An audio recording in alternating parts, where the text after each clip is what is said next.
अब यो अहिले हामीले चाहिँ एपीएफसँग चाहिँ जुन यो ग्राउन्ड मागेर जुन मर्मत गरिरहेका छौँ त्यो अत्यन्तै दुःखको साथ हामीले चाहिँ मर्मत गरिरहेका छौँ। पानीको पनि अभाव छ। हामी ट्याङ्करहरू ल्याएर चाहिँ पानी लगाएर चाहिँ बनाइरहेका छौँ।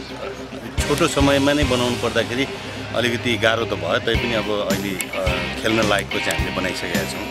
रङ्गशाला नभएर हामीलाई फुटबलको बारेमा धेरै ठुलो चाहिँ क्षति भइरहेको छ। अब सरकारलाई पनि हामीले चाहिँ सरकार खेलकुद परिषदलाई पनि हामीले चाहिँ भनिरहेका छौँ, तर पनि उहाँहरूले त्यति चासो लिएको जस्तो हामीलाई लाग्दैन। नेपालको एउटा एकमात्र रङ्गशाला त्यो पनि भूकम्पले खतम भएपछि नेपालको फुटबललाई चाहिँ ठुलो हानि पुगेको छ। र अहिले चाहिँ अब एपीएफ आर्म पुलिस फोर्सले चाहिँ हामीलाई सहयोग गरेर जुन यो ग्राउन्ड बनाउनुमा पनि उहाँहरूको सहयोग छ र जुन यो ग्राउन्ड दिएर चाहिँ हामीलाई सहयोग गर्नुभयो, त्यसको लागि चाहिँ म एपीएफका सम्पूर्ण पदाधिकारीदेखि लिएर सम्पूर्ण चाहिँलाई चाहिँ म धन्यवाद दिन चाहन्छु। र आउँदो सेप्टेम्बरको लागि चाहिँ यो ग्राउन्ड सबभन्दा राम्रो हुन्छ, जहाँसम्म लाग्छ इन्टरनेसनल बाहिरको ग्राउन्ड जस्तै हामी बनाउने चाहिँ तयारी गरिरहेछौँ।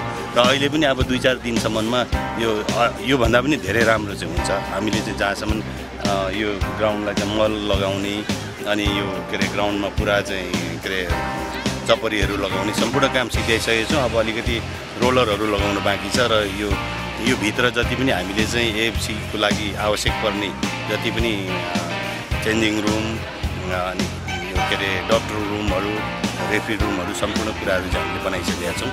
र यो जुन मङ्गलबार 30 गतेको लागि हो, त्यसको लागि चाहिँ सम्पूर्ण कुराहरू तयारी भइसकेको छ।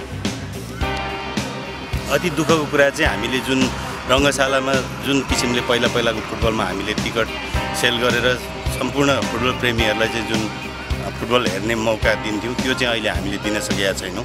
किनभने यहाँ चाहिँ हामीले 700 टिकट चाहिँ अनलाइन सेवाबाट चाहिँ अनलाइनबाट चाहिँ बेच्ने चाहिँ निर्णय गरेका छौँ। किनभने यहाँ हामीले चाहिँ जुन प्यारापिटै छैन, यहाँ अलिकति सानो प्यारापिटमा पनि हामीले क्षमता अनुसार 700 भन्दा मान्छे राख्नु नसकिने भएकोले गर्दाखेरि र सेक्युरिटीको हिसाबले पनि हामीले आफूले चाहिँ गेटबाट टिकट दिनु नसक्ने चाहिँ सम्पूर्ण चाहिँ फुटबल प्रेमी माथि चाहिँ हामी अनुरोध गर्न चाहन्छौँ। र अब हामीले धेरै जस्तो चाहिँ सरकारसँग चाहिँ कुरा गरिसकेका छौँ, तर सरकारले पनि यो बारेमा चाहिँ केही चासो नलिएको जस्तो लाग्छ। किनभने यस्तो राम्रो टुर्नामेन्टहरू जहाँ कि हामीले एउटा रङ्गशालामा खेल्नु पाउँदा 20,000 मान्छेले हेर्नु पाउने चिज चाहिँ हामीले 700 मान्छेलाई देखाउनु पर्ने स्थिति आएको छ। यसको लागि पनि हामी अत्यन्त दुःखी छौँ। र फुटबल सङ्घको महासचिवको हिसाबले सम्पूर्ण फुटबल प्रेमीहरूसँग चाहिँ मेरो अनुरोध छ, यहाँहरूले चाहिँ टिभी मार्फतबाट पनि हेरेर फुटबललाई चाहिँ सहयोग गरिदिनुहुन्छ भने म चाहिँ हार्दिक अनुरोध गर्न चाहन्छु।